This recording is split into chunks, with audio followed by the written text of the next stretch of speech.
दोस्तों, भूमध्य सागर की लहरों पर अब भारत का झंडा लहराने लगा है। तुर्की और नाटो ने मिलकर भारत के खिलाफ जो साजिश रची थी, वो अब उन्हीं के गले का फंदा बन चुकी है। तुर्की की चालों में फंसकर नाटो ने सोचा था कि वो भारत को समुद्र में घेर लेगा, लेकिन उन्हें क्या पता था कि भारत वही देश है जो दुश्मन की हर चाल को मात देना जानता है।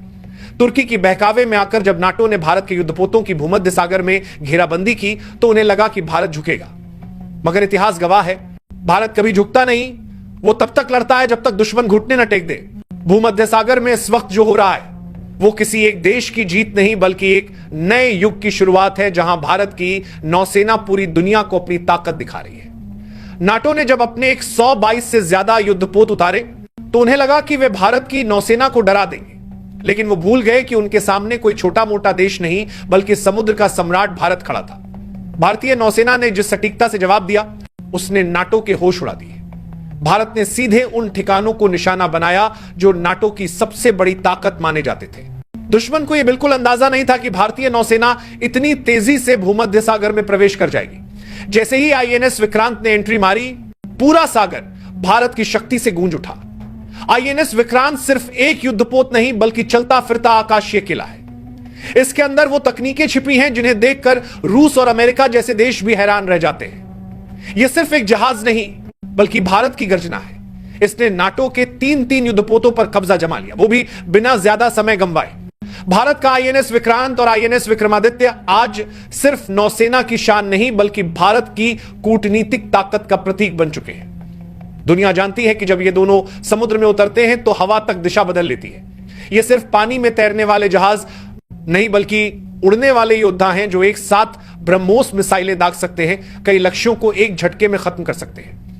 यही कारण है कि दुनिया के सुपर पावर भी अब भारत की नौसेना को हल्के में लेने की हिम्मत नहीं करते। लेकिन दोस्तों, असली खेल तब शुरू हुआ जब भारत ने इन युद्धपोतों में S-400 सिस्टम तैनात कर दिया। यह वही प्रणाली है जो किसी भी विमान या मिसाइल को हजारों किलोमीटर दूर से मार गिरा सकती है। जब इसे आईएनएस विक्रांत पर लगाया गया, तो यह समुद्र के साथ साथ आसमान का भी राजा बन गया। और इस सिस्टम को भारत ने गुपचुप तरीके से सक्रिय किया। यानी भारत का हर युद्धपोत अब सिर्फ समुद्र पर नहीं, बल्कि आकाश पर भी नियंत्रण रखता है। यही वजह है कि नाटो अब डर गया है। भूमध्य सागर में भारत की यह चाल इतनी जबरदस्त थी कि तुर्की पूरी तरह फंस गया। भारत ने तुर्की के उन बेसों को निशाना बनाया जहां से वह भारत के जहाजों पर नजर रखता था। भारत ने उन सभी ठिकानों को तबाह कर दिया जिन्हें नाटो अपनी स्ट्रैटेजिक पोजीशन मानता था।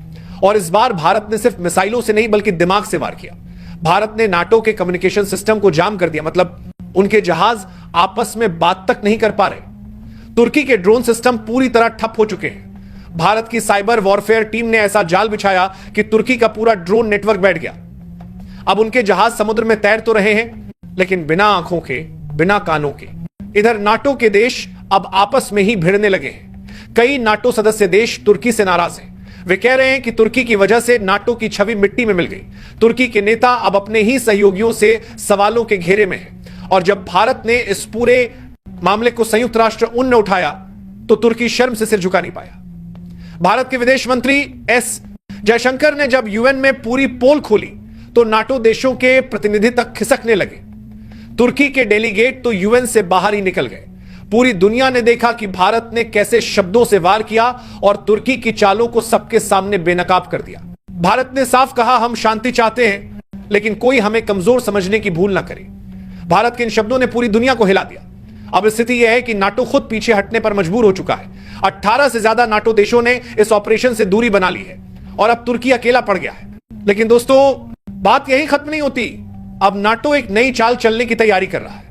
उसे लगता है कि भारत को भूमध्य सागर में रुकने के लिए लाल सागर और जिब्राल्टर के रास्तों को ब्लॉक कर देना चाहिए। अगर ऐसा होता है तो भारत के जहाजों की आवाजाही पर असर पड़ेगा।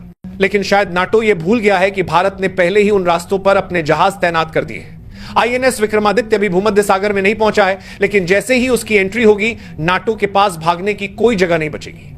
भारत ने अब तुर्की के आसपास के देशों से भी मजबूत समझौते कर लिए हैं। अब अगर तुर्की अपनी सीमाओं से भी आगे बढ़ा, तो भारत को सीधा दखल देने का अधिकार मिल जाएगा। यानी भारत अब भूमध्य सागर में स्थायी उपस्थिति दर्ज कराने जा रहा है। यह कदम सिर्फ सुरक्षा नहीं, बल्कि रणनीति है। भारत का मकसद कब्जा जमाना नहीं, बल्कि शांति बनाए रखना है। लेकिन अगर किसी ने छेड़ा, तो जवाब भी मिलेगा और सबक भी। यह नया भारत है जो बातों से नहीं, कर्मों से जवाब देता है। जो दुश्मन को चेतावनी नहीं, सीधा परिणाम दिखाता है। और यह सब संभव हुआ है भारत की तकनीक, रणनीति और नेतृत्व के कारण।